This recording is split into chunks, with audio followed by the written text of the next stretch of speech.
اللهم اجعلني سبب لمن اهتدى.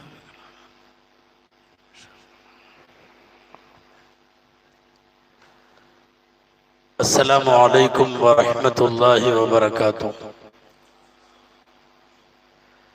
نحمد الله العظيم نصلي ونسلم على الرسول الكريم أما بعد فقد قال الله سبحانه وتعالى في كلامه القديم والفرقان الحميد: أعوذ بالله من الشيطان الرجيم. بسم الله الرحمن الرحيم. ولله على الناس حج البيت من استطاع إليه سبيلا ومن كفر فإن الله غني عن العالمين. صدق الله العظيم. وقال رسول الله صلى الله عليه وسلم: ومن أراد الحج فليتعجل. صدق رسول الله صلى الله عليه وسلم.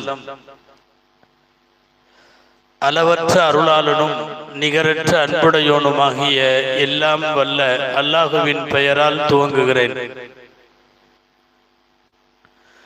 அருமை நாயகம் முஹம்மதுர் ரசூலுல்லாஹ் ஸல்லல்லாஹு அலைஹி வஸல்லம் அவர்களின் மீதும் நற்பாக்கியங்கள் நிறைந்த அவர்களுடைய உம்மத்தின் மீதும் குறிப்பாக இந்த மஜ்லிஸில் பங்கேற்றிருக்கிற நம் அனைவர் மீதும் எல்லாம் வல்ல அல்லாஹுவின் நல்லருள் என்றென்றும் நிறைவாக உண்டாவதாக. ஆமீன்.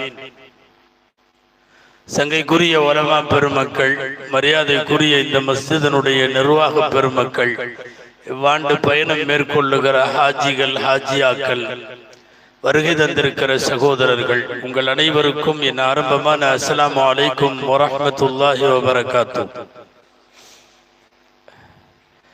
அல்லாஹுவின் பேரருளால்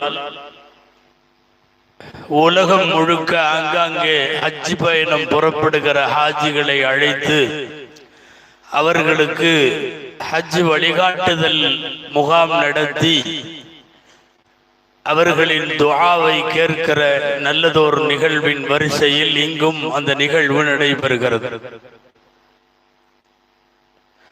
அல்லாஹுவின் பேரருளால் உலகம் முழுக்க பல லட்சக்கணக்கான பேர் பயணப்படுகிறார்கள்.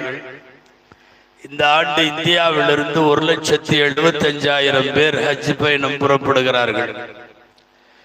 1,75,000 பேரில் 1,22,000 பேர் இந்திய ஹஜ் கமிட்டியின் வழியாக பயணம் போகிறார்கள். ஒரு 53,000 பேர் மட்டும் தனியார் ஹஜ் நிறுவனங்கள் மூலமாக ஹஜ் பயணம் மேற்கொள்ளுகிறார்கள். சுமார் 1.25 லட்சம் பேர் இந்திய மண்ணிலிருந்து ஹஜ் பயணம் புறப்படுகிற அத்தனை பேருடைய ஹஜ்ஜையும் அல்லாஹ் கபூல் செய்வானாக. ஆரோக்கியத்தோடு ஹஜ் செய்து சலாமத்தோடு அவர்கள் திரும்பி வரக்கூடிய, பாவங்கள் மன்னிக்கப்பட்ட நிலையில் தாயகம் திரும்பும் தௌஃபீகை அல்லாஹ் அனைவருக்கும் தருவானாக. அன்பானவர்களே, இந்தியாவிலிருந்து இவ்வளவு பேர் ஹஜ்ஜுக்கு போவதாக சொன்னோம். ஒரு வகையிலே நம்முடைய பெருமை, உலகத்திலேயே முதல் ஹஜ் இந்தியாவிலிருந்து செய்யப்பட்டது என்பார்கள் வரலாற்று ஆசிரியர்கள். ஹதரத் ஆதம் அலைஹிஸ்ஸலாம் இந்தியா மற்றும் இலங்கை பண்டைய ஒருங்கிணைந்த இந்தியாவிலிருந்து தான் அவர்கள் முதலாக ஹஜ்ஜுக்கு போனார்கள். காபத்துல்லாவினுடைய முதல் தவாஃப் செய்தவர்கள் ஆதம் அலைஹிஸ்ஸலாம் என்கிற அடிப்படையில் முதல் ஹஜ் என்பது இந்திய மண்ணிலிருந்து தான் நடந்திருக்கிறது. இவ்வாண்டு அந்த ஹஜ் பயணத்தை இந்தியாவில இருந்து நிறைய பேர் மேற்கொள்ளுகிறார்கள். குடும்பமாய். கொஞ்சம் வருத்தமான விஷயம், பெண்களும் கூட தனியாக பயணப்படுகிறார்கள். இந்த ஆண்டில் கொஞ்சம் அதிகமாய். மஹரம் துணை இல்லாமல் ஹஜ் கடமையே ஆகாது என்றிருந்தாலும் தனியாக போ என்று இந்திய அரசு சொல்லி விடுகிறது. தனியாக வா என்று இன்றைக்கு இருக்கிற சவுதியும் கூப்பிடுகிறது. இனி என்ன தடை என்று தனியாகவே புறப்பட்டிருக்கிறார்கள். அதிர்ச்சி என்ன தெரியுமா? இந்தியாவில் 5400 பொம்பளைகள் வித்தவுட் மஹரம் ஹஜ்ஜுக்கு போகிறார்கள். மஹரமே இல்லை, தனியாக பயணப்படுகிறார்கள். ஆனாலும் மார்க்க நெறிகளின்படி வாழ முற்படுகிற பெருமக்களுக்கு சொல்லிக் கொள்ளுகிறோம், பெண்கள் தனியாக ஹஜ்ஜி செய்வது சரியானது அல்ல. தக்க துணையோடு மட்டும்தான் அவர்கள் பயணப்பட வேண்டும்.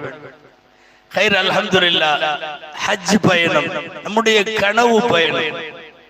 ஹஜ்ஜ ஆசைப்படாதவங்க யாருமே இருக்க முடியாது. இமாம் கஸாலி ரஹ்மத்துல்லாஹி அலைஹி அவர்கள் தங்களுடைய உலக புகழ் பெற்ற யஹ்யாவில் ஒரு செய்தி எழுதுகிறார்கள். அல் ஈமானு மஷ்கூகுன் லிமன் லா யஅஷிகுல் ஹஜ். ஹஜ்ஜுக்கு போகணும்ன்ற ஆசை எந்த முஸ்லிமுக்காவது வரலன்னா அவருடைய ஈமான் சந்தேகமானது என்று எழுதுகிறார்கள். அல்லாஹு அக்பர். இது அதிர்ச்சியான செய்தியும் கூட. யாராவது ஒருத்தருக்கு ஹஜ்ஜுக்கு போகணுங்கிற ஆசை வரலன்னா அவருடைய ஈமான் டவுட்ல இருக்கு. அவர் ஈமான் சரியான விதத்தில் இல்லை என்று சந்தேகிக்கப்படக்கூடிய நிலையில் இருக்கிறது என்பார்கள் இமாம் கஸாலி ரஹ்மத்துல்லாஹி அலைஹி. ஏன்னா சின்ன வயசுல இருந்து கிப்லாவை காண வேண்டும் என்பது முஸ்லிம்களின் கனவு. தொழுகுவதற்கு நாம் துவங்கிய அந்த பாலப்பருவத்தில் இருந்தே நம்முடைய வார்த்தை என்ன தெரியுமா? கிப்லாவை முன்னோக்கி அல்லாஹ்வுக்காக தொழுகிறேன், கிப்லாவை முன்னோக்கி, கிப்லாவை முன்னோக்கி, முன்னோக்கி என்று அந்த கிப்லாவை நேரடியாக போய் நேரடியாக அந்த கிப்லாவில் நின்று தொழுவது, அந்த பாக்கியத்தை அடைவதற்கான ஆசை அநேகமா இல்லாதவங்க ஒரு முஸ்லிம் கூட அப்படி இருக்க முடியாது. இந்த உம்மத்தினுடைய பிஞ்சிலிருந்து பெருசு வரை, சிறியவர்கள் முதல் வஃபாத்திற்கு நெருங்கிவிட்ட தள்ளாடுகிற முதியவர்கள் வரை ஹஜ்ஜுக்கு போகிற ஆசை இல்லாதவர்கள் யாரும் இருக்க முடியாது. தொழுகைக்கு நிற்கிற போது அதே கிப்லா, ஏதாவது நல்ல காரியங்களை செய்தால் அதே கிப்லா, ஒரு துஆ கேட்பதாக இருந்தால் அதே கிப்லாவை முன்னோக்கி, ஒரு மாப்பிள்ளையை அமர வைக்கிற போது கிப்லாவை முன்னோக்கி, ஒரு குர்பானி பிராணியை அறுக்கிற போது கிப்லாவை முன்னோக்கி, கபரடக்கம் செய்கிற போது மையத்தினுடைய முகத்தை கிப்லாவை முன்னோக்கி, இப்படியே கிப்லாவை முன்னோக்கியே எல்லாவற்றையும் செய்து கொண்டிருப்பவர்களுக்கு அந்த கிப்லால போய் நிக்கணும் இல்லையா? அந்த காபத்துல்லாவினுடைய 4 பக்கமும் சுற்றி நிற்கிறவர்களுக்கு கிப்லா இல்லை. இப்படி இருக்கிறவங்க இப்படி முன்னோங்களா, அப்படி இருக்கிறவங்க இப்படி, இப்படி இருக்கிறவங்க இந்த மாதிரி, இப்படி இருக்கிறவங்க இப்படி, நாலாபுறமும். காரணம், அவர்கள் கிப்லாவை முன்னோக்கி என்கிற இடத்தில் இல்லை, கிப்லாவிலேயே நிற்கிறார்கள். அதனால்தான் ஹஜ் என்பது அந்த கிப்லாவிலே போய் நிற்க வேண்டும் என்கிற ஆசை வேண்டும். பணம், காசு, ஏற்பாடு எல்லாம் அப்புறம். ஹஜ்ஜை பொறுத்தவரை ஆசைப்பட வேண்டும். யாரெல்லாம் என்னை ஹஜ்ஜுக்கு கூப்பிடுன்னு துஆ செய்ய வேண்டும். அழைப்பது அல்லாஹ்வுடைய பொறுப்பு. அவன் கூட்டிட்டு போயிடுவான், நிறைய கூட்டிட்டு போயிடுவான். ஒண்ணுமே இல்லாதவங்க இவரெல்லாம் ஹஜ்ஜு செய்வாரான்னு யோசிப்போம். அவங்க எல்லாம் ஹஜ்ஜுக்கு போயிட்டு வந்தாங்க, இவரெல்லாம் நிறைய ஹஜ்ஜுக்கு போவாருன்னு யோசிப்போம். அந்த இன்னும் ஒரு ஹஜ்ஜு கூட செய்யாம இருப்பார். ஹஜ்ஜுக்கு அழைப்பவன் அல்லாஹ். நீங்க நினைக்கிற மாதிரி வசதி இருந்தா மாத்திரம் போக முடியாது. ஏதேனும் ஒரு சூழ்நிலையை கொடுத்து ஹஜ்ஜு செய்யாமல் போகலாம். நாம் இந்த நாட்டிலே கேள்விப்படுகிறோம் அல்லவா, நீண்ட காலம் அரசவையில அரியணையில இருந்த முகலாய பேரரசர்கள் நிறைய பேர் ஹஜ்ஜு செய்யல. ஒரு மிகப்பெரிய இறைநேசர் என்ற அளவுக்கு சொல்லப்படுகிற அவுரங்கசீப் ரஹ்மத்துல்லாஹி அலைஹி ஹஜ்ஜு செய்யல.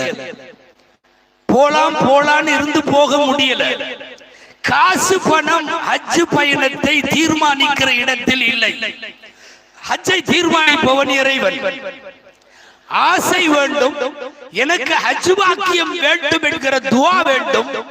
அழைப்பது அல்லாஹ்வுடைய பொறுப்பு, கூட்டிட்டு போயிட்டு வர்றது அல்லாஹ்வுடைய பொறுப்பு. இப்பதான் எல்லாம் சென்னையில இருந்து அங்கிருந்து இங்கிருந்து எல்லாம் போறோம். முதல்ல எல்லாம் இந்த கப்பல்ல ஹஜ்ஜுக்கு போனவங்களுக்கு எல்லாம் தெரியும், மும்பை போய் தான் ஏறுவாங்க. மும்பையில் இருக்கிற ஹஜ் கமிட்டி ஆஃப் இந்தியா அதனுடைய பில்டிங்க்கு முன்னாடி ஒரு ஆளு சவரம் செய்வார்.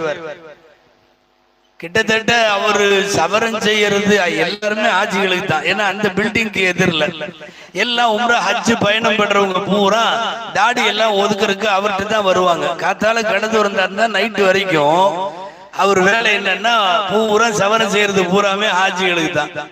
யாரோ ஒருத்தர்கிட்ட சவரம் செஞ்சுக்கிட்டே அவர் பேசிட்டு இருக்கிறப்போ உங்களுக்கு நிறைய சவாபு கிடைக்கும், நீங்க வேற யாரும் பப்ளிக் ஜனங்களுக்கு ஒருத்தருக்குமே சவரம் செய்யற மாதிரியே தெரியல, அத்தனை பேரும் அச்சுக்கு போறவங்க தான், அவ்வளவு பேத்துக்கும் முகம் சவரம் செஞ்சு அனுப்பிச்சு விடுறீங்க, உங்களுக்கு நிறைய சவாபுன்னு அவர் பேசிக்கிட்டே அவர் அந்த பார்பர் அவர் சொல்லியிருக்காரு. உண்மைதான், எல்லாமே ஹஜ்ஜு செய்யறவங்களுக்கு நான் தான் பண்ணி பண்ணி அனுப்புறேன், ஆசையா இருக்கு ஹஜ்ஜுக்கு போகணும்னு. ஆனா காலையில இருந்து சாயந்தரம் வரையும் இந்த சவரம் செய்யற காசுல என் குடும்பம் வாழுது, கொஞ்சம் கூட சேர்த்து வைக்கிறதுக்கெல்லாம் எனக்கு வழி இல்லை, காசும் இல்லை. இப்படியே ஹஜ்ஜுக்கு சவரம் செஞ்சுக்கிட்டே இருக்கிறதுனால ஆண்டவன் எனக்கும் தவாப்பு கொடுத்துருவான், ஆனா ஆசை இருக்குன்னாரு. அந்த கேட்டுட்டு இருந்த ஆளு பெரிய வசதி உள்ளவர், அவரு உடனடியா போனாரு. போய் அதிகாரிகளை சந்திச்சு ஏற்பாடெல்லாம் பண்ணாரு. அந்த காலத்துல இந்த பாஸ்போர்ட் இதெல்லாம் கிடையாது, அந்த ஸ்லிப்பு தானே. போய் ஏற்பாடு செஞ்சு ஹஜ்ஜுக்கு போயிட்டு வந்துட்டு இன்னைக்கும் அங்க அந்த கடை இருக்கு, அவருடைய மகன் பார்த்துட்டு இருக்காரு. கனவுல கூட அவர் ஹஜ்ஜு செய்வாருன்னு நினைக்கல. நமக்கெல்லாம் அப்படி ஒரு தரத்துல நாம இருக்கிறதா அவர் நினைக்கவே இல்லை. ஹாஜிகளுக்கு சவரம் செஞ்சு அனுப்புனவர் யார்கிட்டயோ ஒருத்தர் சொல்றார், உடனடியாக ஹஜ்ஜி ஏற்பாடாகிறது, அந்த ஹாஜிகளோடு அவரும் போய்விட்டு வருகிறார்.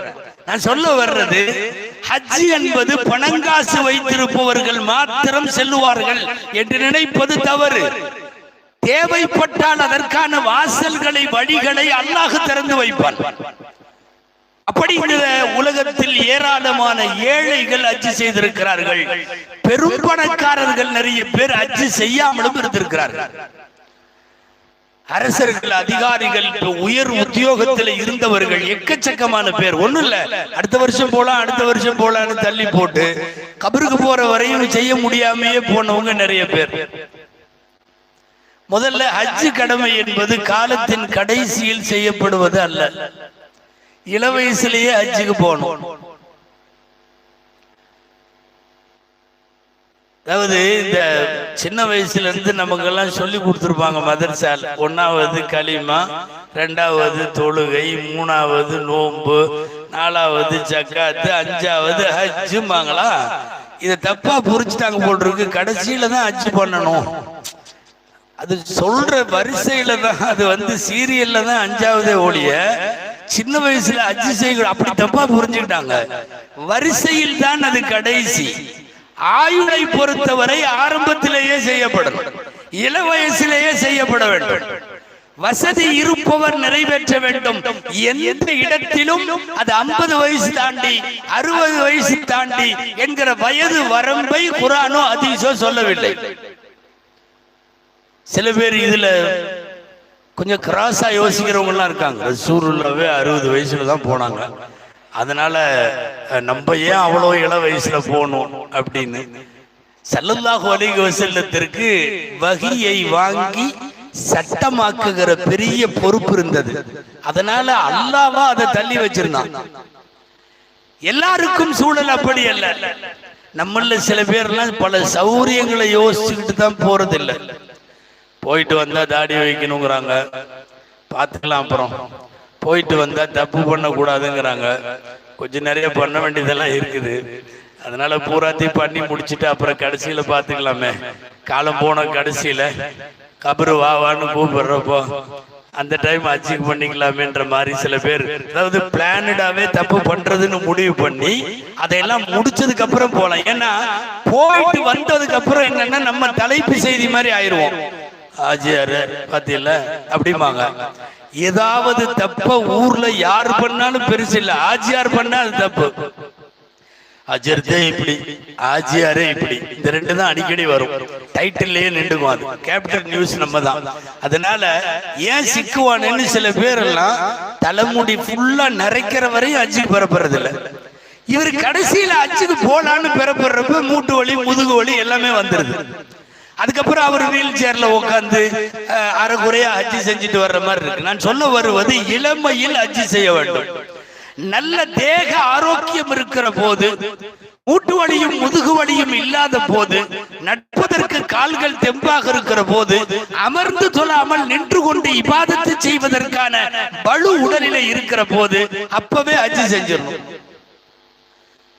ஒரு சில செய்தி சொல்லணும்னா, ஹாஜிகளுக்கு மட்டுமல்ல மற்றவங்களுக்கும், வீடு கட்டிட்டு ஹஜ்ஜுக்கு போலாம், மார்க்கத்தில் அதுக்கு அனுமதி இல்லை. புள்ள காரியத்தை முடிச்சுட்டு ஹஜ்ஜுக்கு போலாம், மார்க்கத்தில் அனுமதி இல்லை. பையன் படிப்பு முடியட்டும் ஹஜ்ஜுக்கு போலாம், மார்க்கத்தில் அனுமதி இல்லை. இதெல்லாம் ஹஜ் பயணத்தை தள்ளி போடுவதற்குள்ள காரணமாக ஏற்கவில்லை இஸ்லாமிய ஷரியத்தில். இன்னொன்னு, ஹஜ் போன்ற பயணங்களில் இபாதத்துல சீனியாரிட்டி கிடையாது. அதாவது சில பேர் சொல்லுவாங்க, என்ன ஹஜ்ஜுக்கு போலையா? இல்ல, இன்னும் வாப்பா போகாம இருக்காரு, அத்தா போகாம இருக்காரு, அவரு போயிட்டா அதுக்கப்புறம் நான் போலான் இருக்கேன்னு மகன் சொல்லுவார். இன்னும் சில பேர், இன்னும் எங்க பெரிய அண்ணன் போகல, பெரிய அண்ணன் போயிட்டாருன்னா நான் அதுக்கப்புறம் போயிருவேன், ஏன்னா அவரே போகாம இருக்கிறப்போ இப்ப நான் போனா என்ன தலை இருக்கிறப்போ வாளுக்கு என்ன அவசரம்ன்ற மாதிரி எல்லாம் பேசுவாங்க. அதனால அண்ணன் போயிட்டாருன்னா அடுத்து நான் போயிருவேன். நல்லா தெரிஞ்சுக்கணும், ஹஜ் போன்ற இபாதத்துகளில் தகப்பனார் முதலில், மகன் இரண்டாவது அப்படிங்கிற சீனியாரிட்டி இல்ல. பெரிய அண்ணன், அப்புறம் இரண்டாவது அண்ணன், அப்புறம் மூணாவது அண்ணன், கடைசியில தான் இவரு அப்படிங்கிற மாதிரி சீனியாரிட்டியும் இல்லை. மார்க்கத்தில் இந்த சீனியாரிட்டிகள் ஒப்புக்கொள்ள முடியாது. நல்லாவே சொல்றேனே, ஃபார் எக்ஸாம்பிள் ஜும்மாவுக்கு பையன் முன் செஃப்ல 12:30 இடம் பிடிச்சு உட்கார்ந்து இருக்காரு. மூணாவது செஃப்ல அவங்க அத்தா லேட்டா வர்றாரு 1:15. இந்த முன் செஃப்ல உட்கார்ந்து இருக்கிற மகன் தகப்பனாருக்கு எந்திரிச்சு இடம் கொடுக்க கூடாது, அனுமதி இல்லை. வீட்டில் அந்த மரியாதை கொடுக்கணும், சபையில் அந்த மரியாதை கொடுக்கணும், அதெல்லாம் வேற. தொழுகைக்கான சஃப்புகளில், இபாதத்துகளில் சீனியாரிட்டி என்பதை மார்க்கம் ஏற்கவில்லை. அதனால வாப்பா அச்சுக்கு போனா தான் நான் போகணும், பெரிய எண்ணம் போனா தான் நான் போகணும், அது இல்ல. சரி, ஏன் இபாதத்துல சீனியாரிட்டி இல்ல? இபாதத்துல ஏன் சீனியாரிட்டி இல்ல? ரொம்ப சிம்பிள், மவுத்துல சீனியாரிட்டி இல்ல. இந்த மலக்குள் மவுத்து இருக்காரு, ரூஹு வாங்குறவரு, அவரும் கரெக்டா இதே சீரியல் படி வந்தா பரவாயில்ல. ஃபர்ஸ்ட் வாப்பா, அப்புறம் மூத்த மகன், அப்புறம் ரெண்டாவது பையன், அப்படி வந்தா சமயத்துல அவர் அக்கௌண்ட கீழே இருந்து ஆரம்பிச்சிருவார். கடைசி பையனை கூட்டிட்டு போவார். பார்த்திருப்பீங்க, தாத்தா பேரனை அடக்கம் பண்ணிட்டு அவர் ஜம்முன்னு திரும்பி வருவார், பார்த்திருக்கிறோம். மவுத்துல சீனியாரிட்டி இல்லை. எனவே மவுத்துக்கு முன்னால் செய்ய வேண்டிய கடமைகளிலும் சீனியாரிட்டி இல்லை. அண்ணன் போகட்டும்னு பார்த்துட்டு, தம்பி இதுல சில பேர்லாம் முதல்ல அவங்க அண்ணனை இன்னும் போகல, இதுக்குள்ள அவனுக்கு அவசரம் அப்படின்னு திட்டுறதே முதல்ல தப்பு. கடமையாகிவிட்டால் அவர்கள் போகாவிட்டாலும் இவர்கள் போய்விட வேண்டும். இந்த சீனியாரிட்டி கிடையாது. அன்பானவர்களே, ஹஜ் பயணத்தை பொறுத்தவரை எல்லாம் வல்ல அல்லாஹ்வினுடைய மிகச்சிறந்த ஏற்பாடு. நான் ஆரம்பத்தில் சொன்ன அதே பாடம் இமாம் கஸாலி ரஹ்மத்துல்லாஹி அலைஹி சொல்வார்கள், முழுமையான அடிமைத்தனம். ரப்புக்கு நான் அடிமை என்று நம்மை ஒப்படைப்பதில் ரொம்ப முழுமையான இபாதத் ஹஜ் மட்டும்தான். நீங்கள் தொழுகும் போது அல்லாஹ்வின் அடிமை என்று சொல்லுவதை விட, நோன்பு வைக்கிற போது, ஜகாத்து கொடுக்கிற போது, வேற இபாதத்துகள் செய்கிற போது, இந்த நேரங்களில் எல்லாம் நீங்கள் அல்லாஹ்வின் அப்து, அல்லாஹ்வின் அடிமை என்று நிரூபிப்பதை விட மிக அதிகமாக நிரூபணம் ஹஜ் பயணத்திலே இருக்கிறது. ஹஜ் மாதிரி இறைவனுக்கு முழு அடிமை என்று நாம் நம்மை இறைவனிடத்தில் ஒப்படைப்பதற்கு வேறு எந்த இபாதத்தும் கிடையாது. கமாலுர் ரிக்கி வல் உபூதிய்யத்தி ஃபில் ஹஜ் என்பார்கள் இமாம் கஸாலி ரஹ்மத்துல்லாஹி. உபூதியத்துனா நான் இறைவனுக்கு அடிமை, நான் ரப்புக்கு அபுதாக இருக்கிறேன் என்று சொல்லுவதில் முழுமையான உச்சகட்டம் அது ஹஜ்ல தான்.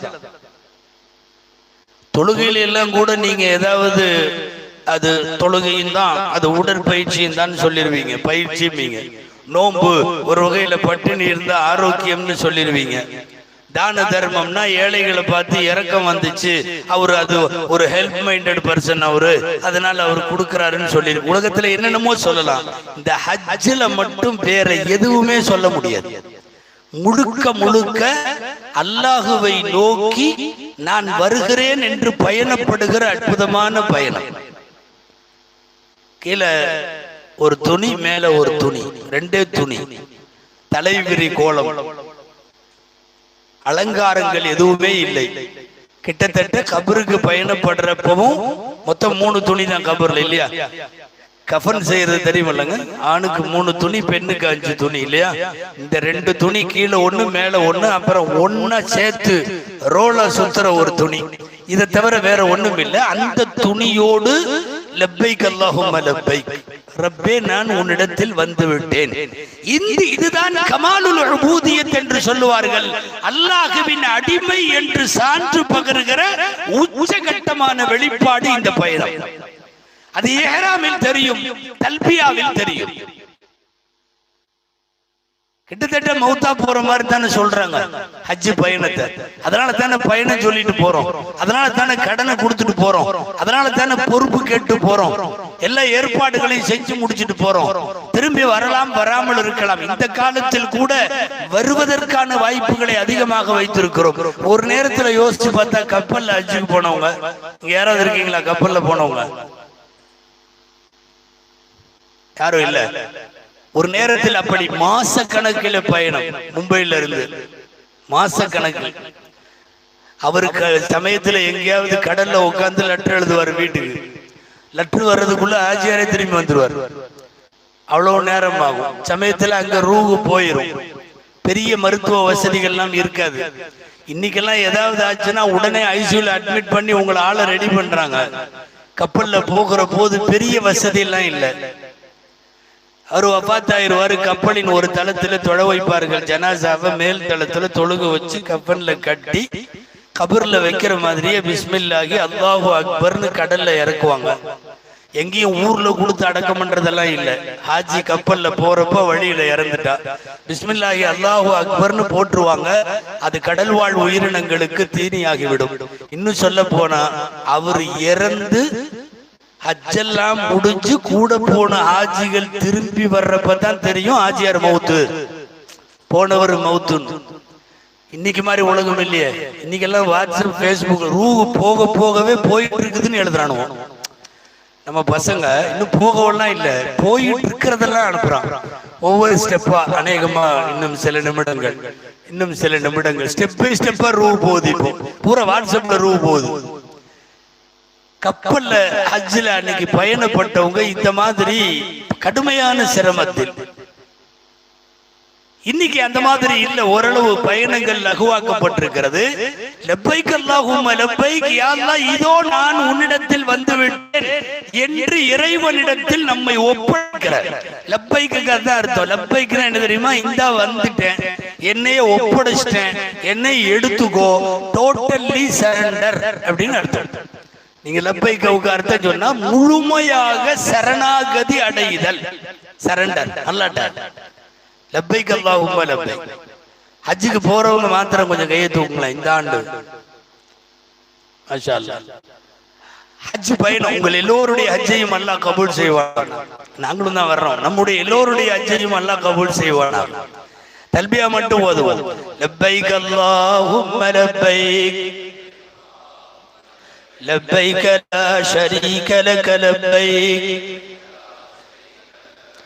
إن الحمد والنعمة لك والملك لا شريك لك لبيك اللهم لبيك لبيك لا شريك لك لبيك إن الحمد والنعمة لك والملك لا شريك لك لبيك اللهم لبيك لبيك لا شريك لك لبيك إن الحمد والنعمة لك والملك லா ஷரீக லக். தல்பியா நான் இதோ வந்து விட்டேன் என்று அல்லாஹ்விடத்தில் நம்மை ஒப்படைப்பது. அதனால ரொம்ப சாதாரணமான வாக்கியமா அதை நினைக்கவே கூடாது. தல்பியா எப்ப ஓதனாலும் 3 தடவை ஓதணும். ஒரு தடவை ஓதக்கூடாது, 3 தடவை ஓதணும். தல்பியா என்ன காரணத்தை கொண்டும் ஸ்டாப் பண்ணக்கூடாது. சலாம் சொன்னா கூட தல்பியா ஓதிட்டு இருக்கிறவரு பதில் சொல்லக்கூடாது. அதை விட முக்கியம், தல்பியா சொல்லிட்டு இருக்கிறவருக்கு மற்றவங்க சலாமே சொல்லக்கூடாது. தல்பியாவுக்கென்று இவ்வளவு உயர்ந்த சட்டங்கள் இருக்கிறது. எல்லா நேரங்கள்லையும் 2 ஸ்டெப் தான். இங்கிருந்து உம்ராவுக்கு கிளம்பும் போது தல்பியா காபாவை பார்த்த உடனே ஸ்டாப் ஆயிரும். காபால ஃபர்ஸ்ட் தவாஃப் ஆரம்பிக்கிறோம்ல, ஆரம்பிக்கிறப்ப ஸ்டாப் ஆயிரும்.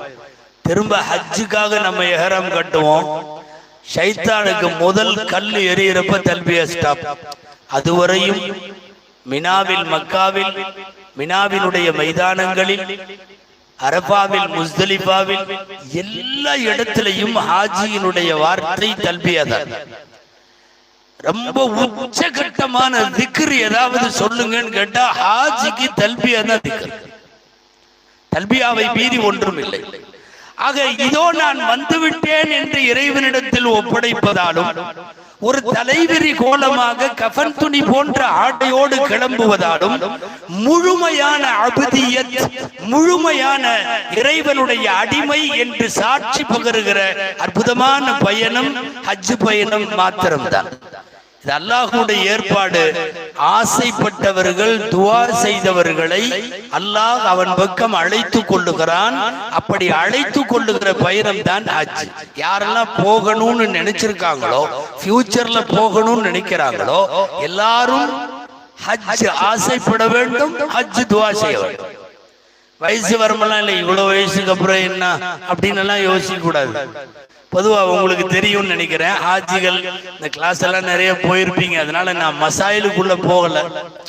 என்ன பண்ணணும், இதை முன்னாடி செய்யணுமா, அதை பின்னாடி செய்யணுமா, எத்தனை தடவை, என்ன ஏதுன்னு அப்படி இறங்குனா அது முழுக்க ஹஜ் கிளாஸா போயிடும்.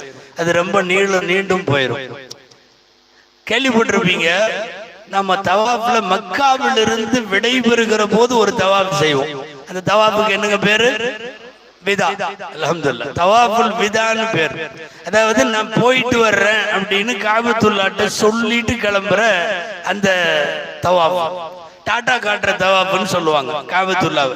அதனாலேயே சில பேர் வந்து அந்த தவாஃப் செஞ்சுட்டு அப்படி பேக்லயே வருவாங்க, பார்த்திருப்பீங்க.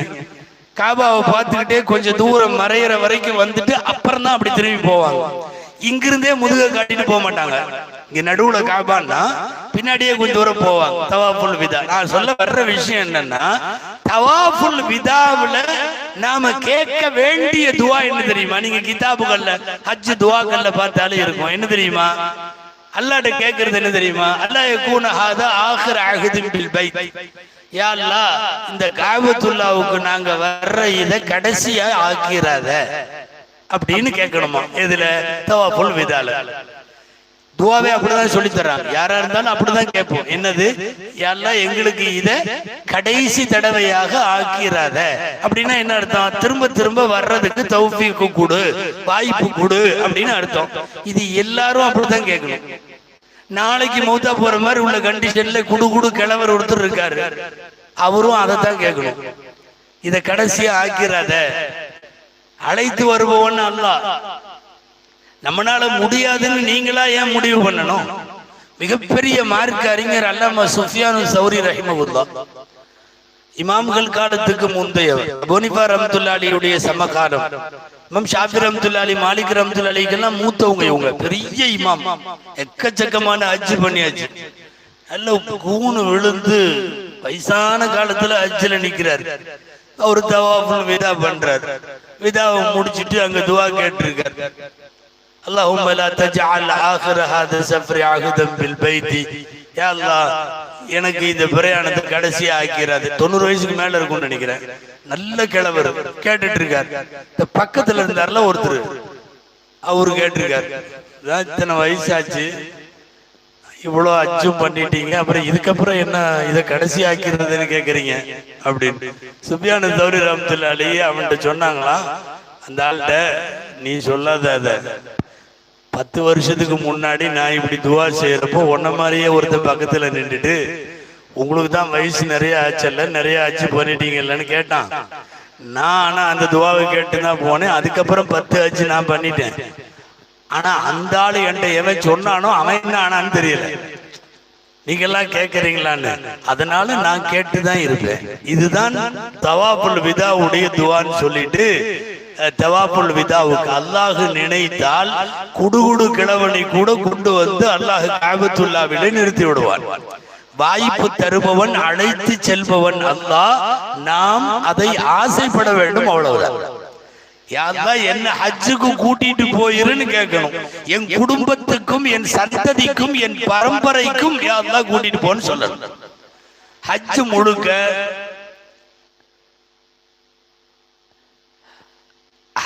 முழுக்க அம்ர தஅபுதி என்று சொல்லுவார்கள் மார்க்க அறிஞர்கள். அதாவது வழிபாடு சார்ந்த விஷயம், அறிவு சார்ந்தது அல்ல, வழிபாடு சார்ந்தது. ஏன், எதற்கு, எப்படி, எதனால், எதற்காக எந்த கேள்வியும் இல்லாமல் ஹஜ் நடைபெறும். எதனால் சுற்றுகிறீர்கள்? அல்லாஹ் ரசூல் சொன்னார்கள், சுற்றுகிறோம்.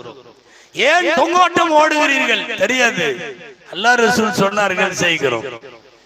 சைத்தானே அங்க இல்ல, ஒரு தூணை வச்சுக்கிட்டு சைத்தான்ட்டு கல் எடுத்து அடிக்கிறீங்களே, ஏன் அடிக்கிறீர்கள்?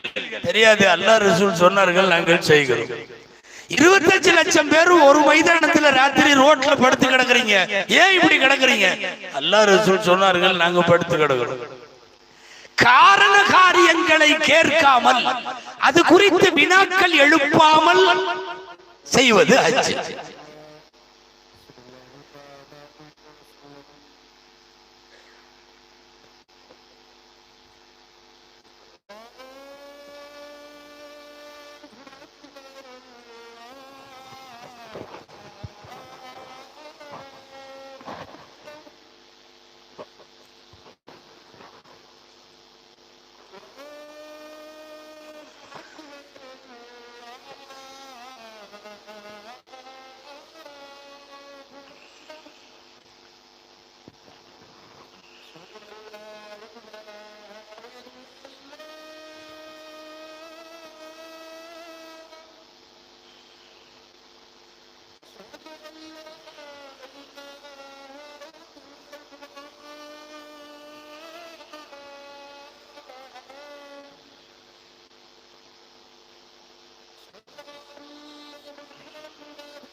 لا إله إلا الله. اللهم رب هذه الدعوة التامة والسلام. السلام عليكم. ஆஜிகளுக்கு ஒரு நோட் தரப்படுது. ஹஜ்ஜுக்கு போறவங்க மட்டும் உங்களுடைய பேர், கவர் நம்பரும் உங்க பேரு, உங்க ஃபோன் நம்பரும் எழுதி. ஹஜ்ஜுக்கு போறவங்க மட்டும் யாரும் எழுதிட்டாங்க. திரும்ப நோட்டு வரும்போது ஹஜ்ஜுக்கு போறவங்க கவர் நம்பரு, பேரு, ஃபோன் நம்பர்.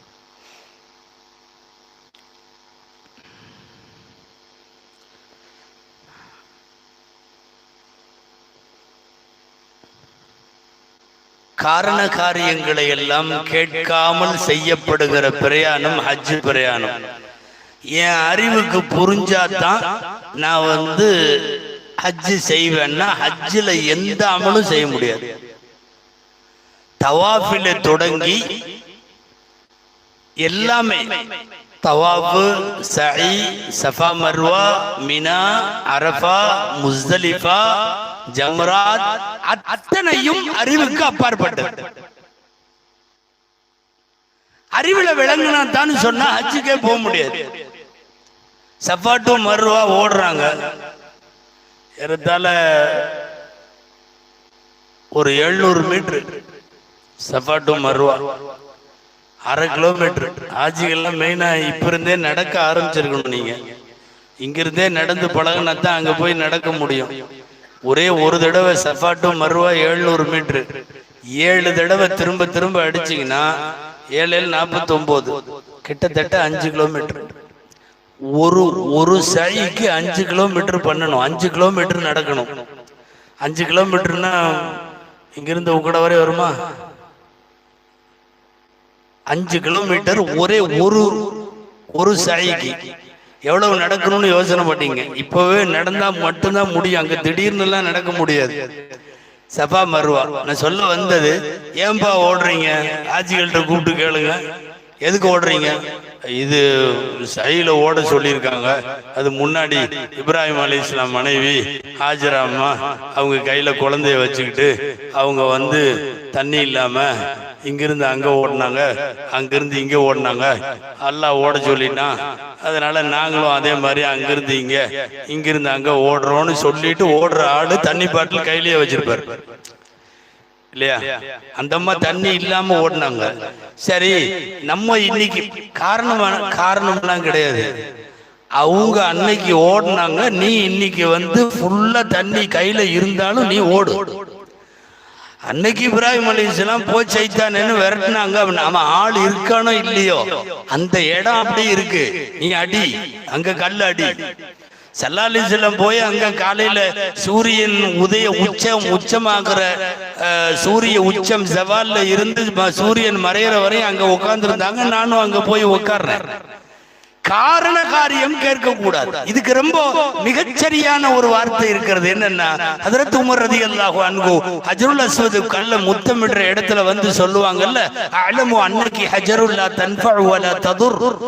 எனக்கு நல்லா தெரியும், நீ எனக்கு பிரயோஜனமும் தர முடியாத, தொந்தரவும் தர முடியாத ஒரு கல்லு. நீ கல்லுதான், நீ ஒண்ணு என்ன டிஸ்டர்ப் பண்ணவும் முடியாது, எனக்கு நன்மை செய்யவும் முடியாது. ஆனால் ரசூலுல்லாஹ் உன்னை முத்தமிடுவதை நான் பார்த்திருக்கிறேன், எனவே நான் முத்தமிடுகிறேன். நீ ஏப்பா முத்தம் கொடுக்கிற? சயின்டிபிக் ரீதியா எனக்கு ஏதாவது சொல்லு. ஒண்ணுமே கிடையாது. அல்லாஹ்வின் தூதர் இந்த கல்லை முத்தமிட்டார்கள், நான் முத்தமிடுகிறேன். அல்லாஹ் இந்த இடத்துல குனிய சொன்னான், குனிகிறேன்.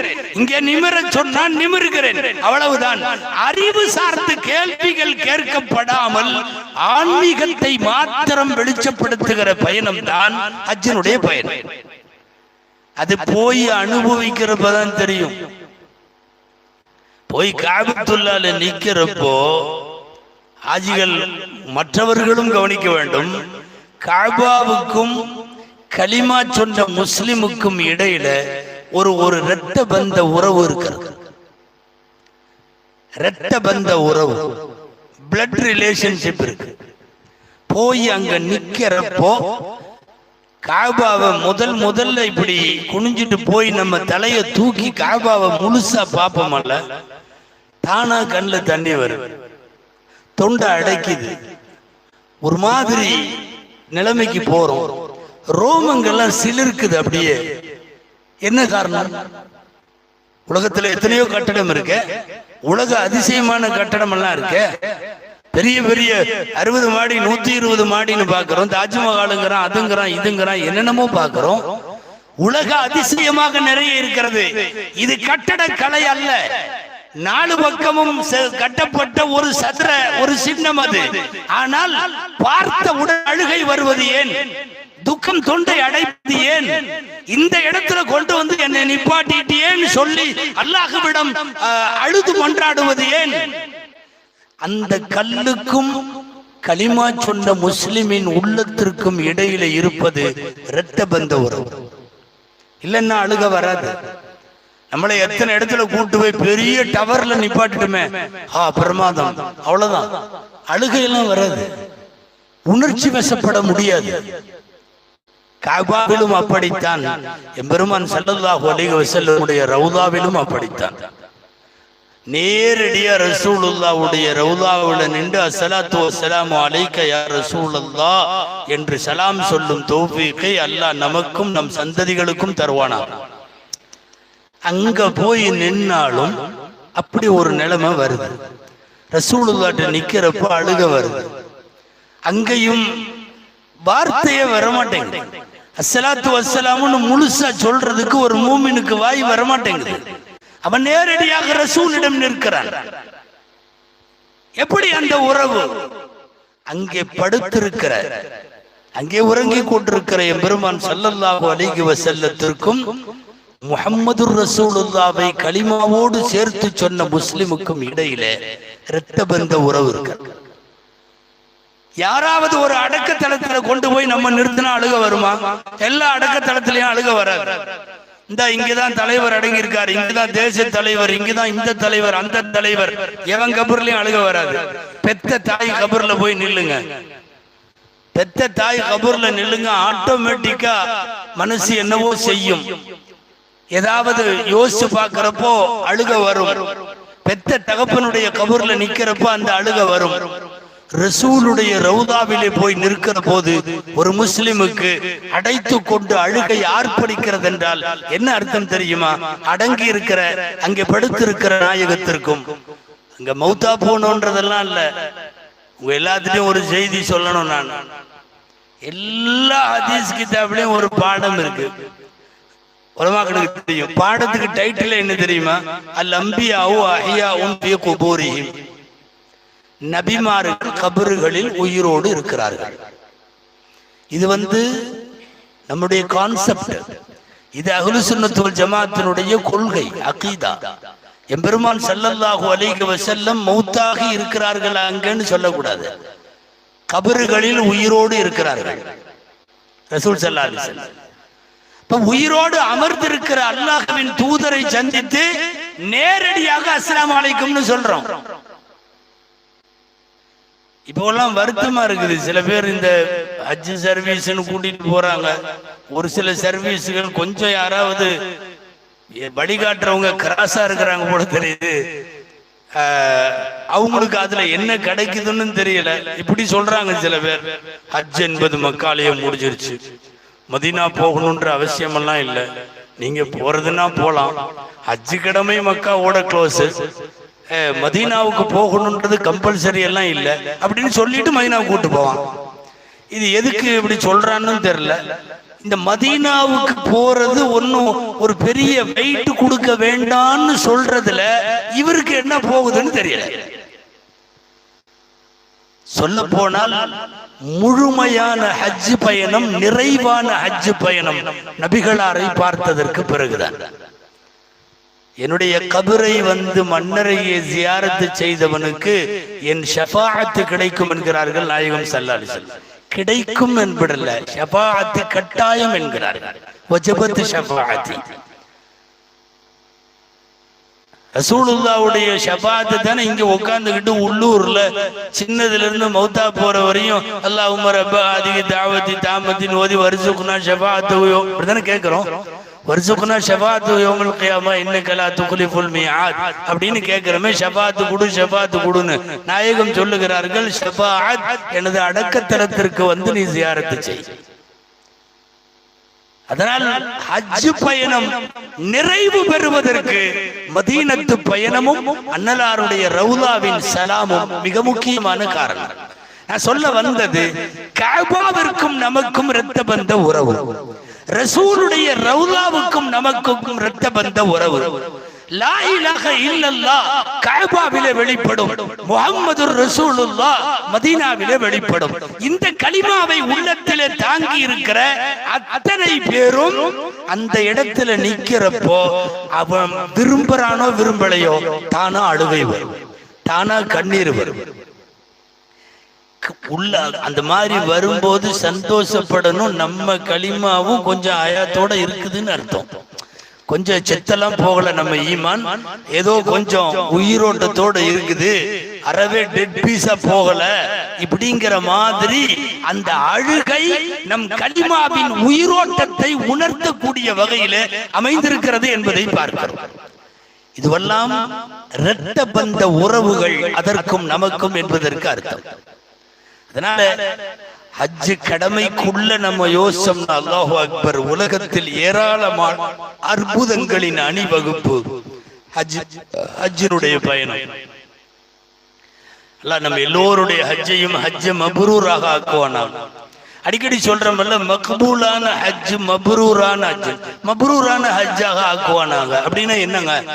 மப்ரூரான ஹஜ் என்பதற்கு ஹதீஸ்ல 4 செய்தி சொல்றாங்க. ஹாஜிகள் குறிப்பா கேட்கணும். நம்பர் 1, இங்கிருந்து கிளம்புறப்பிருந்து போயிட்டு திரும்பி வர்ற வரையும் எந்த பாவமும் செய்யாமல் வந்தா அதுக்கு பேர் ஹஜ்ஜ மப்ரூரா. யாரை பத்தியும் கழுவி ஊத்தல, அங்க போய் உட்காந்து மக்கால பித்தனா பிரசாதெல்லாம் பேசல, அடுத்தவங்களை தொந்தரவு பண்ணல, யாருடைய பொருளையும் கை வைக்கல, யாருக்கும் கெடுதி நினைக்கல, கெட்டெண்ணம் வைக்கல. இங்கிருந்து கிளம்புனதுல இருந்து போயிட்டு திரும்பி வர்ற வரையும் சில பேர் அங்க வந்து சண்டையெல்லாம் போட்டுட்டு இருப்பாங்க, பயங்கரமா இருக்கும். அல்லாவே அவன் சைத்தான் நம்ம ஒரு முடிவோட பாவத்தை எல்லாம் முடிச்சுட்டு வர்றதுன்னு போவோம், அவன் ஒரு முடிவோட அங்க வந்திருப்பான். என்னன்னு இவரை ஏதாவது பண்ணித்தான் அனுப்பணுங்கிற மாதிரி அப்படி நிறைய சண்டையெல்லாம் போடும். இங்க ஏர்போர்ட்ல பாத்தீங்கன்னா இங்க 2 இப்படியே ஒட்டிட்டு போவோம், ஒரே கவர் இப்படி போவோம். திரும்பி இறங்கி வரும்போது அவர் அந்த வாசல்ல வர்றாரு, இவன் இந்த வாசல்ல வர்றான், 2 வேற வேறையா வரும். அங்க எல்லாம் நடந்திருக்குதுன்னு அர்த்தம். எந்த பாவமும் இல்லாமல் ஹஜ் திரும்பி வந்தால் அது ஹஜ்ஜ மப்ரூர். இது நம்பர் 1. 2வது அர்த்தம், ஹஜ்ஜ மப்ரூர் என்பதற்கு இன்னொரு அர்த்தம். அந்த கிளாஸ் உங்களுக்கும் வரும், எல்லாரும் அங்க பார்க்க வேணாம், கொஞ்சம் இங்க பாருங்களேன், நானும் முடிக்க போறேன். ஏன்னா அது வந்த உடனே சரையல்னு திரும்புறாங்க, கொஞ்சம் கஷ்டமா இருக்கு. அன்பானவர்களே, 2வது முகஸ்துதியோ பெருமையோ அடுத்தவங்களுக்கு காட்டுறதோ, இந்த கொஞ்சம் ரொம்ப தரமட்டமான நோக்கம் எதுவும் இருக்கக்கூடாது. இப்போ அப்படியெல்லாம் சில பேர்லாம் கிளம்புறாங்க, என்ன ஹஜ்ஜுக்கு போயிட்டீங்க, சும்மா கேட்டுக்கிட்டே இருக்கானுங்க, ஹஜ்ஜுக்கு போலியான்னு, போயிட்டு வந்துடுறேன், இப்படி போறது. சில பேர் போலான்ட்டு தான் அந்த சம்மந்தி போன வருஷம் போயிட்டு வந்துட்டாங்க, அது நாமளும் போக வேண்டியதா இருக்கு. அதாவது அவங்க போனதுனாலதான் இவர் போறாரு போல் இருக்கு. போன வருஷம் சம்மந்திக்கு போயிட்டு வந்திருப்பாங்க, இந்த வருஷம் இவர் கிளம்புவார். இந்த ஹஜ்ஜுடைய நோக்கம் எந்த முகஸ்துதிகளும் வேற எதுவும் இல்லாத மாதிரி இருக்கணும். இதுதான் ஹஜ்ஜ மப்ரூருக்கான 2வது அர்த்தம். நான் 4 அர்த்தம் தான் சொல்ல போறேன், எதுக்கும் முடிஞ்சா கடைசியில கேட்டு பார்க்கலாம் திரும்ப. 3வது அன்பானவர்களே, 3வது பியூர் ஹலாலான காசுல மட்டும் ஹஜ்ஜுக்கு போயிட்டு வந்தா அந்த ஹஜ்ஜுக்கு பேரு ஹஜ்ஜ மப்ரூர். தப்பான காசுல ஒரு ஹதீஸ்ல இப்படியே வருதுங்க, ஒருத்தர் வந்து வருமானம் சரியில்லாத காசுல ஹஜ்ஜு பயணத்துக்கு கிளம்பி எஹராம் கட்டும் போது அந்த எஹராம புடிச்சு மூஞ்சி நல்லா எரிவான்னு வருது. நீயும் உன் எஹராமும் நீயே வச்சுக்கோ அப்படின்னு சொல்லி நல்லா பாதுகாக்கணும். அதனால ஹஜ்ஜுக்கு கிளம்புற காசு எல்லாமே பியூரான ஹலாலான நம்ம சம்பாத்தியமா இருக்கணும். இதுல வட்டி, லோனு, அது இது கண்ட காசெல்லாம் வந்து நுழையக்கூடாது. இது 3வது ஹஜ், 3வது கருத்து ஹஜ்ஜ மப்ரூர் என்பதற்கு. ஹஜ்ஜ மப்ரூர் என்பதற்கு 4வது ஒரு அர்த்தம். இன்னும் சொல்ல போனா 3 அர்த்தத்தை விடவும் சிறந்த அர்த்தம் இந்த 4வது அர்த்தம் தான். ஹஜ்ஜ மப்ரூர் என்ன? ஹஜ்ஜ மப்ரூர்னா போயிட்டு வந்த பிறகு முன்னாடி இருந்த வாழ்க்கையை விட ஒரு நல்ல மாற்றம், மார்க்க ரீதியான முன்னேற்றம் ஹஜ்ஜுக்கு போயிட்டு வந்த பிறகு ஒருத்தர்கிட்ட இருந்துச்சுன்னா அவர் ஹஜ்ஜ மப்ரூர்னு அர்த்தம். இதுதான் இருக்கிறதுலயே ரொம்ப பெஸ்ட் மீனிங். எதுக்கு? ஹஜ்ஜ மப்ரூருக்கு. நமக்கே நல்லா தெரியும், போறதுக்கு முன்னாடி இருந்ததை விட போயிட்டு வந்ததுக்கு அப்புறம் அவருடைய அமலில், அவரின் தீனில், அவருடைய இபாதத்தில் மார்க்க ரீதியான முன்னேற்றங்கள் இருக்குமானால் அதுக்கு பேர் ஹஜ்ஜ மப்ரூர். இப்போலாம் நிறைய பேர் உம்ராவுக்கு சும்மா தடுக்கி விழுந்தா உம்ரா. எங்க அவர் உம்ரா போயிட்டார், ஃபேமிலியோட போயிட்டார், குடும்பத்தோட போயிட்டார், மே மாசம் போயிட்டார், எல்லாம் போயிட்டு நிறைய வர்றாங்க, எந்த சேஞ்சும் இல்லை. அவர் வந்தும் ஃபஜ்ர் தொழுக வர்றதில்லை, அவர் வந்தும் ஜமாத்துல எல்லாம் கலந்துக்கிறது இல்லை, எல்லா தொழுகையினுடைய ஜமாத்துகள் எல்லாம் நிக்கிறது இல்லை. அது என்னன்னே தெரியல. போயிட்டு வந்த பிறகு உள்ள வாழ்க்கை போவதற்கு முன்புள்ள வாழ்க்கையை விட கொஞ்சமாவது மாறணும். இல்ல முதல்ல எல்லாம் தாடி இருக்காது, இப்ப தாடி வச்சிருக்காரு. முதல்ல எல்லாம் 5 நேரம் தொழு வர மாட்டாரு, இப்போ எல்லாம் 5 நேரம் வர்றாரு. முதல்ல கொஞ்சம் அப்படி இப்படி காசெல்லாம் வாங்கிட்டு இருந்தாரு, இப்ப அதெல்லாம் வாங்கறது இல்ல, அவர் கரெக்டா இருக்காரு. இப்படி வந்ததற்கு பிறகான வாழ்க்கையில் ஒரு முன்னேற்றம் இருக்க வேண்டும். எங்களுக்கு தெரியும், உண்மையாகவே சொல்லுகிறேன், பொய்யல்ல. உலமாக்கள் நிறைய அறிவார்கள் தமிழ்நாட்டுல. ஒரு காலத்துல ஹஜ்ஜுக்கு போனவங்க நிறைய பேர்.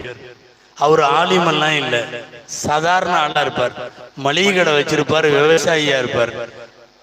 நான் சொல்றது கப்பல்ல ஹஜ்ஜுக்கு போனவங்க ஒரு காலத்துல போயிட்டு வந்து மௌத்தா போற வரையும் இந்த ஹஜ்ஜத்தை விடாம தொழுதவங்க நிறைய பேர் இருக்காங்க தமிழ்நாட்டுல.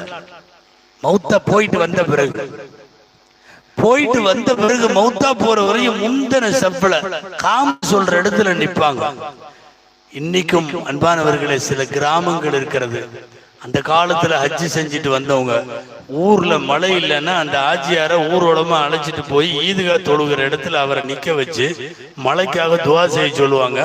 வரும்போது எல்லாம் நினைஞ்சுக்கிட்டே திரும்பி வருவாங்க. சில ஊர்களில் அப்படி ஆஜியார்கள் இருந்தார்கள். பெரிய ஆலிமெல்லாம் இல்லை, மிகப்பெரிய கல்வி ஞானம் அதெல்லாம் ஒண்ணு இல்லை.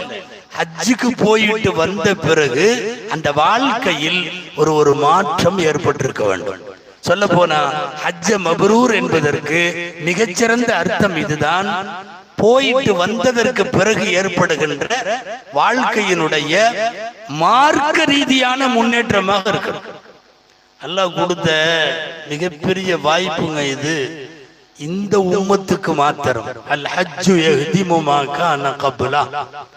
ஹஜ் முன்னுண்டான அத்தனை பாவத்தையும் அழித்துவிடும், எல்லா பாவத்தையும் அழித்துவிடும். முன்னுண்டான சமுதாயங்கள் யாருக்கும் அவங்க காபத்துல்லாவுக்கு போயிட்டு வந்த உடனே அப்படியே அத்தனை பாவங்களும் அழிக்கப்படும் என்ற மாதிரியான வாக்குறுதியை அல்லாஹ் தரல. இவர்களுக்கு மாத்திரம் தந்திருக்கிறான், இந்த உம்மத்திற்கு மாத்திரம் தந்திருக்கிறான். நீங்க அற்புதங்கள்னு யோசிச்சீங்கன்னா எவ்வளவு அற்புதம் தெரியுமா? அல்லாஹு அக்பர்.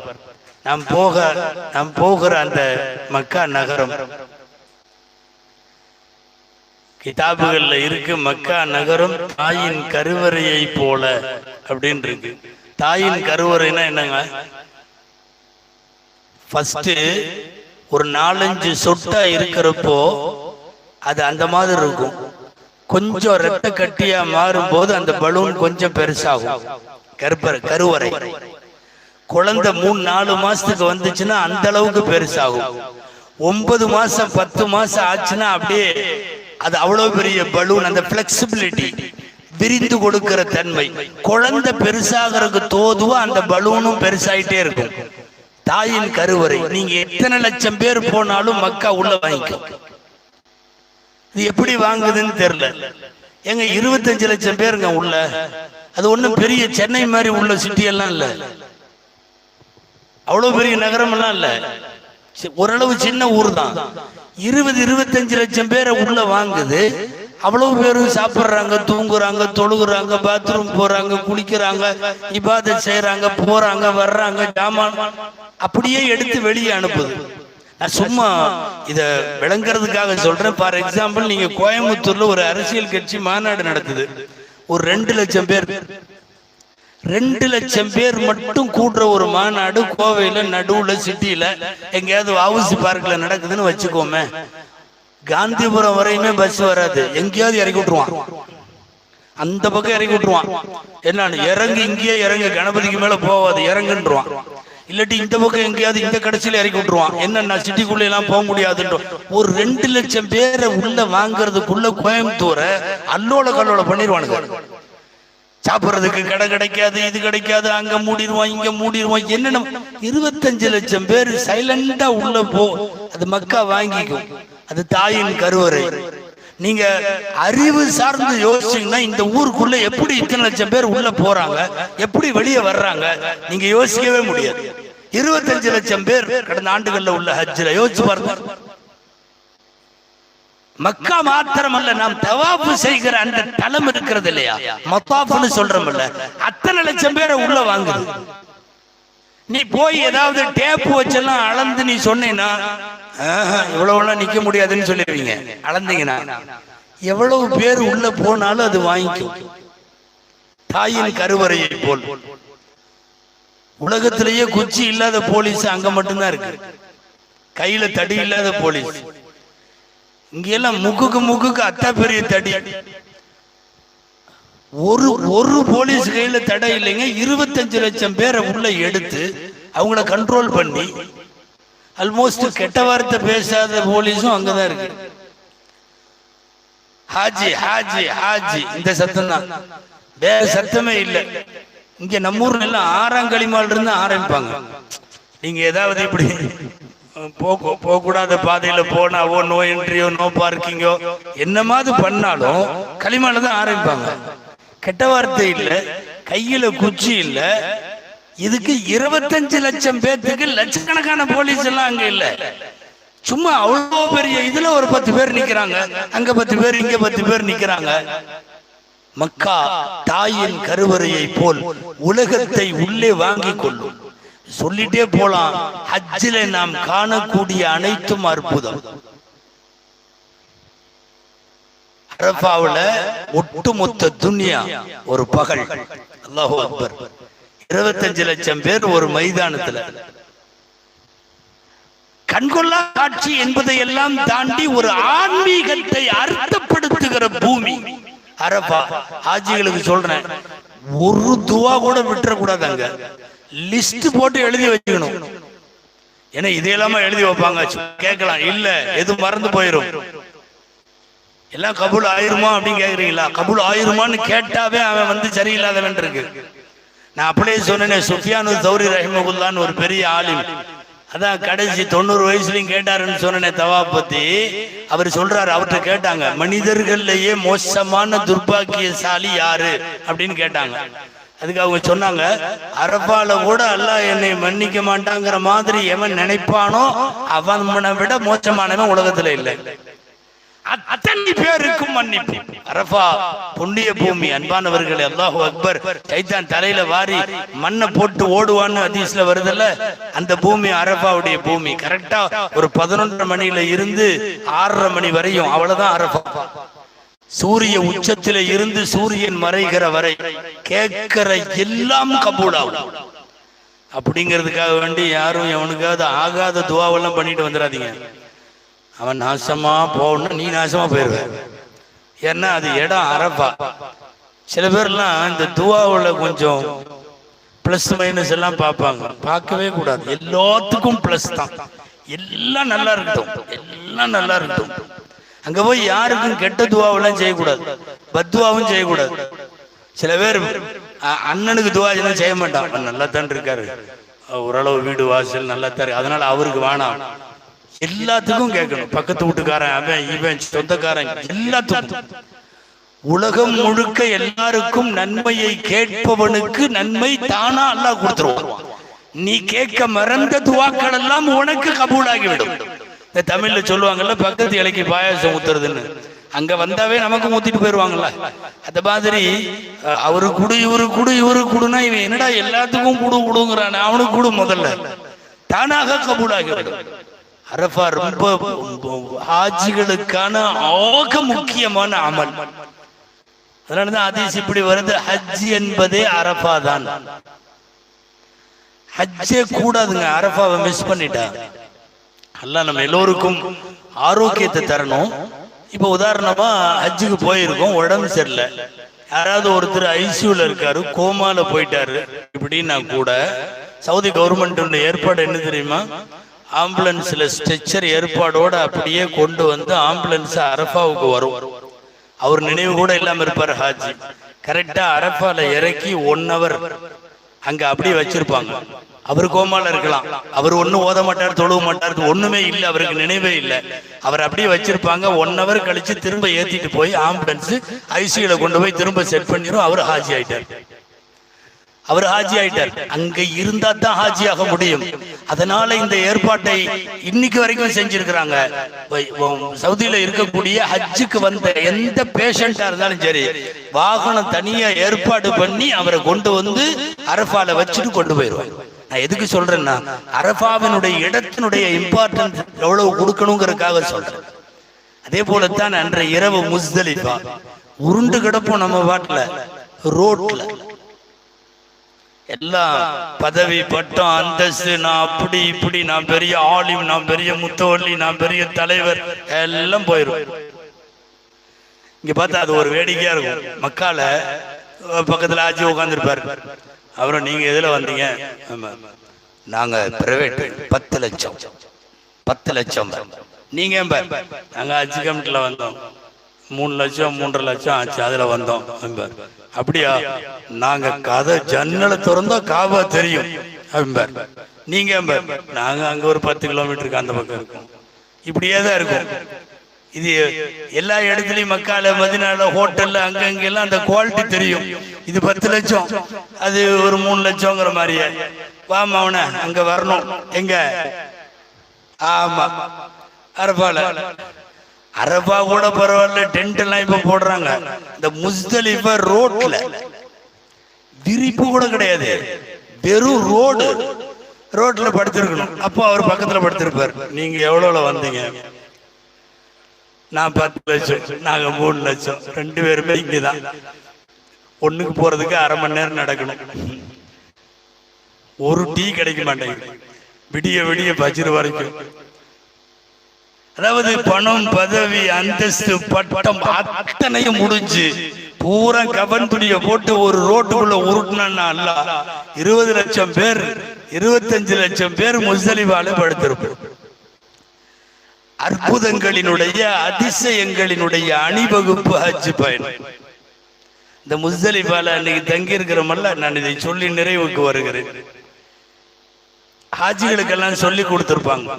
இந்த நைட்டு முஸ்தலிஃபால ரோட்ல படுத்திருக்கிறப்ப தான் நம்ம ஒரு அமல் செய்யணும். என்ன அமலுங்க? ஹாஜிகள் யாராவது சொல்லுங்களேன். கல்லு பொறுக்கணும். கல்லு 70 கல்லு பொறுக்க சொல்லி கொடுப்பாங்க.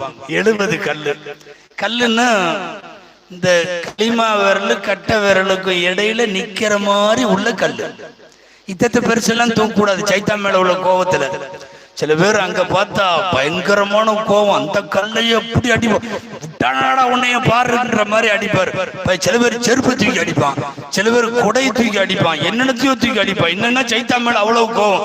இங்க ஏர்போர்ட் இறங்கி வரும்போது கூட்டிட்டு வந்துருவாங்க. தாயகம் வரும்போதே தோஸ்தா தான் வருவோம். அங்க அந்த அடி என்னன்னா, இந்த கல் இருக்க ஒரு 70 கல்லு பொறுக்கும். 70 கல்லு, ஒரு 20 லட்சம் பேர் வச்சுக்குவோம். 20 லட்சம் பேர் 70 கல்லு பொறுக்கணும். எவ்வளவு கல்லு வேணுங்க? சும்மா ஒரு அப்ராக்சிமெண்டா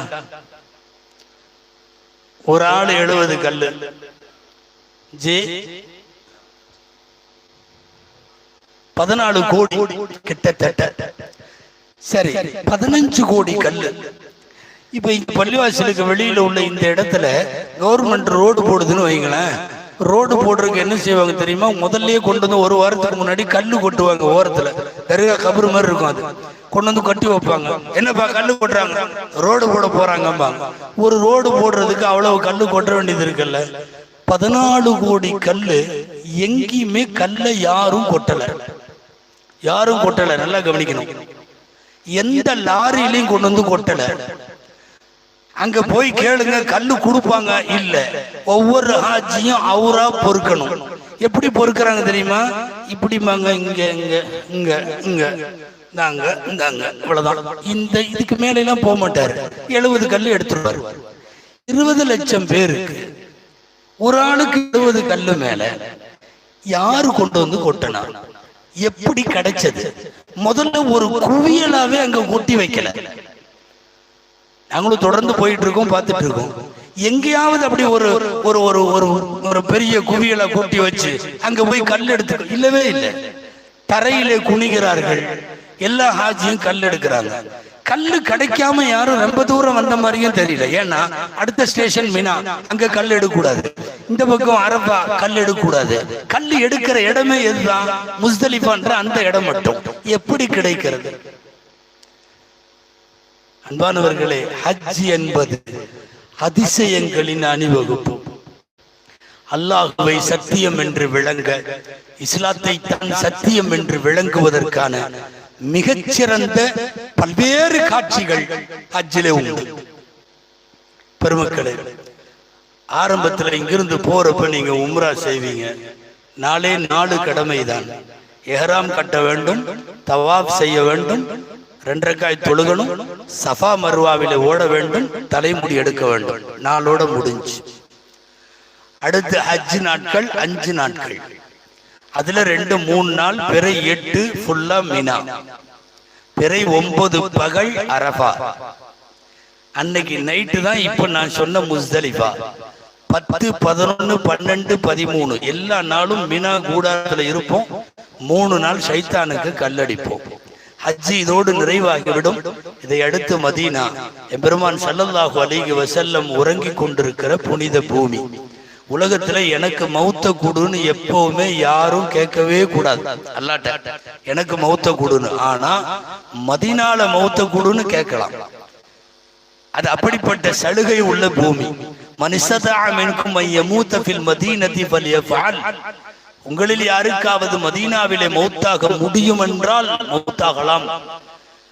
12,000 சஹாபாக்கள் அடங்கி இருக்கக்கூடிய ஜன்னத்துல் பக்கி என்கிற புனித கபிரிஸ்தானை உள்ளடக்கி இருக்கிற மதீனா, பெருமான் ஸல்லல்லாஹு அலைஹி வஸல்லம் தூங்கி கொண்டிருக்கிற பூமி.